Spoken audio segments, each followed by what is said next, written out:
ReefDVMs coming at you today with the completion of my Farmall Cub. I know it's a red machine, but I grew up on these little red machines and I've still got some. They're great little machines, folks. This is actually the final picture after the restoration is done on it that you're looking at right now in front of my garage doors of my barn. But it definitely didn't start out that way. This little 1950 Cub was in pretty bad shape when I got it. Matter of fact, when you push the clutch in, the whole clutch assembly all the way through to the crank would move forward, and the pulley would move forward at the front of the tractor, and she'd leak like a banshee. It dripped gas. All the seals were gone on it. The radiator was clogged up. The suspension system on the seat was shot. The steering was totally wrecked. It wobbled in the front like a banshee. So literally we had to kind of redo the whole entire front end of this thing, starting with the radiator and the gearboxes and the linkage, tubes in the tires. And then on the back end of things, we're a little better. Transmission was in decent shape. Battery box needed a little bit of TLC. The starter and stuff, just not what I wanted, so I switched it to 12 volts. To me, it was just easier to have a little brighter lights on this beast and a little quicker start. Some of the parts were quite salvageable. This one was not. This pulley was chipped and damaged. So had to get to Steinway and a bunch of other places and get some throttle linkage cables and the throttle arm and, get the new pulley and, some bearings and some seals and races. And then, as long as you're going through that, you might as well not dink around with the rest of it. You work with the worm gear on the steering and get that all tightened up and replaced and fixed, and get radiator fluid, make sure it was tested, pressurized it, make sure it didn't leak.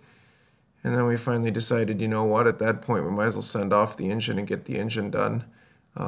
This housing was in pretty good shape, no major cracks, certainly missing the dust covers and stuff, so I had to get those all replaced.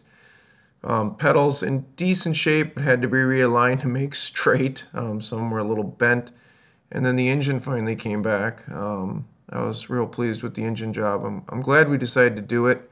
I think it's just, the heart and soul of a beast. And it was time to be redone. So the whole entire engine got redone, which was good. And then, of course, I had to buy gaskets and go down that road. Of course, the first set of gaskets didn't work out so well, but the second set did. Assembling her up here in the 4-bang was not too bad. Oil plan gave us a little trouble with gaskets and stuff, but we got it together. This is what it looks like today.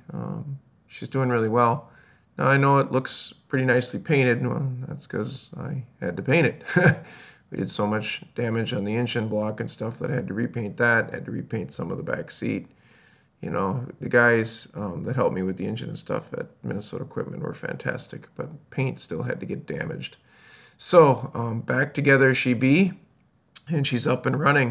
The carb runs great, got a new muffler on it, all 12-volt lights, 12-volt starter, 12-volt battery, so she purrs over like a kitten.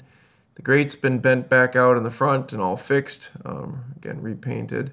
The steering is decent. Maybe a few cracks on the rubber tires, but again, there's tubes inside. The rear tires have plenty of tread left on them. I really look forward to just using this as just a kind of a toy on the farm. I'm real pleased to have it back up and running. Started the project last November, just finished it up here in May. I'm appreciative to the team at Minnesota Equipment for all their time and effort on the engine on it. I know it took some work. She's not exactly perfect, but she's well loved, and now she's going to be used. So with that, I'm not going to shed this tractor. I didn't have this tractor home 48 hours, and I had been on the road and put numerous miles on it already. And the family does like to use it. This past Sunday, it's Memorial Day here today, but this past Sunday, my wife jumped on the beast and she hooked up the cart to it and took the 2 little kids out on a riding lesson. No, she's not teaching these 2 kids to ride. She's teaching the other 2 kids to ride. They're out riding on the trails, and when they're being taught trail lessons, she normally takes the gator with. Well, not this time. Now that we've got the little guy up and running, it was time to take the little guy out and do the riding lessons with the little putt-putt. So out the cub went, which was great. So as the draft Percherons here head down to get their trail lesson on with the girls, our bride will follow behind with the little cub, and she'll give her directions and, keep things in line out there in the field. I'm looking forward to this little thing running another 20, 30 years in perfect shape with me. It's a 1950, so it's on its anniversary 70th year right now, which I think is pretty fantastic. I have a copy of the manual on this tractor. You could say I'm sentimentally attached to it in more ways than one. But I'm glad to see it up and running. I'm glad to see the future kids on it. I'm glad to see my wife's enjoying it. Unfortunately, I must admit I've got way more money in it than what it's worth. A tractor like this is probably only worth, in my area, probably about $3 grand.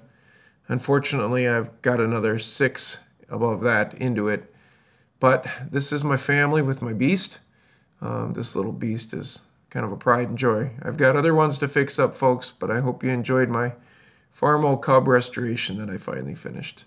Thanks for watching, folks.